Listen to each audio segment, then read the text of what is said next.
दोस्तों, जिन लोगों को घूमने फिरने का शौक होता है वो तरह तरह की जगहों पर जाना चाहते हैं, लेकिन दुनिया में कुछ ऐसी जगह भी हैं जहां ना जाने में ही भलाई है।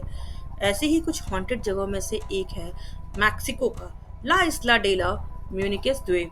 ये द्वीप पेड़ पौधों से गुलजार है, लेकिन यहाँ रात को आने की लोगों की हिम्मत नहीं होती है। इसी द्वीप में लगे पेड़ों पर लटकी हुई गुड़ियों की फौज है, तो उन्हें यहाँ आने से रोकती है। यूं तो छोटे बच्चे गुड़ियों को देखकर ही उन्हें लेने के लिए दौड़ पड़ते हैं, लेकिन एक ऐसी जगह भी है जहाँ ढेरों गुड़ियां मौजूद हैं। फिर ये बच्चे छोड़िए, बड़े भी यहाँ जाने से खौफ खाते हैं, खास तौर पर रात में। कोई भी इन गुड़ियों के आसपास भी जाना नहीं चाहता है। 1990 में जोशमिको कनाल की सफाई के वक्त ये लोगों की नजर में आया था, और फिर एक दशक बाद दुनिया भर में एक चर्चा का विषय बन गया। आज के इस रहस्य की श्रृंखला में हम बात करने वाले हैं दुनिया की मोस्ट हॉन्टेड आइलैंड के बारे में। ये रहस्यमय जगह मैक्सिको से दक्षिण जोस्मिको अनाल के बीच ला इस्ला डेला म्यूनिकस पर स्थित है।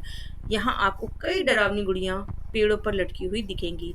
अक्सर यहाँ पर कई रहस्यमय घटनाएं होती रहती हैं, जिनका जिक्र इस जगह पर रहने वाले स्थानीय लोग करते हैं। हालांकि ये आइलैंड अब तक टूरिस्ट प्लेस बन चुका है। इस डरावनी जगह को देखने के लिए दूर दूर से कई पर्यटक यहाँ पर घूमने के लिए आते हैं।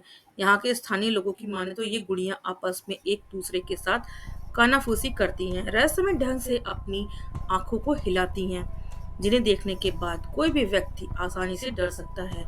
इसी सिलसिले में आज हम बात करने वाले हैं मैक्सिको के इस हॉन्टेड आइलैंड के बारे में। आइलैंड पहले कभी ऐसा नहीं था। कुछ साल पहले इस आइलैंड की गिनती भी नॉर्मल आइलैंड में की जाती थी।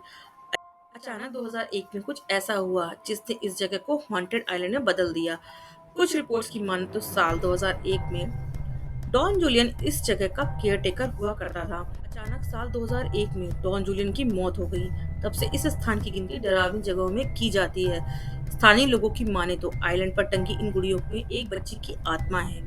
उनके मुताबिक कुछ वर्ष पहले एक लड़की की तैरती हुई लाश डॉन जूलियन को मिली थी। हालांकि उस दौरान लड़की की मृत्यु नहीं हुई थी।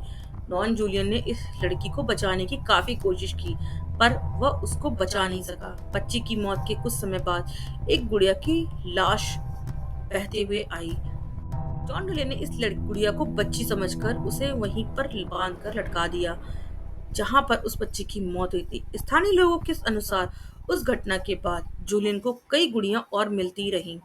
बच्ची की आत्मा की शांति के लिए उसने इन सभी गुड़ियों को पेड़ों से लटका दिया। वहीं जब साल 2001 में जूलियन की मौत हुई, तब तक उसने कई डॉल्स को पेड़ों पर टांग दिया था। स्थानीय लोगों का मानना है कि इन गुड़ियों के अंदर बच्ची की आत्मा है। अक्सर ये गुड़ियां एक दूसरे से बात करती हैं और अपनी आंखें हिलाती हैं। यही नहीं, कई मर्तबा तो ये एक दूसरे से सिर हिलाकर भी कुछ कहती हैं। इसी वजह से इस आइलैंड की गिनती दुनिया की सबसे डरावनी जगहों में से की जाती है। हॉन्टेड होने के कारण आज ये जगह पर्यटकों के आज ये जगह पर्यटकों के आकर्षण का केंद्र बन चुकी है। यहाँ पर जो कोई भी आता है उसे अकेले घूमने की इजाजत नहीं दी जाती है। इस आइलैंड पर घूमने के लिए टूर गाइड का साथ में होना बहुत जरूरी है। दस्तावेजों में तो ये आइलैंड भूतिया नहीं है, लेकिन यहाँ पे स्थानीय लोगों का मानना है कि ये यहाँ पे जो गुड़ियां हैं वो आपस में बात करती हैं और एक दूसरे से इशारा करती हैं और अपने पास बुलाती हैं। तो ये थी एक क्रीपी आइलैंड की कहानी, जिसको डॉल आइलैंड कहा जाता है, जहाँ पे बेहद रहस्यमय तरीके से घटनाएं होती हैं और लोगों ने इस चीज को नोटिस भी किया है। तो कैसा लगा हमारा वीडियो, आप कमेंट करके जरूर बताइएगा। और अगर वीडियो पसंद आया हो तो हमारे चैनल को सब्सक्राइब कीजिएगा, लाइक कीजिएगा, और ऐसे वीडियो देखने के लिए बने रहिए हमारे चैनल पे। मिलते हैं नेक्स्ट वीडियो में। तब तक के लिए थैंक यू सो मच।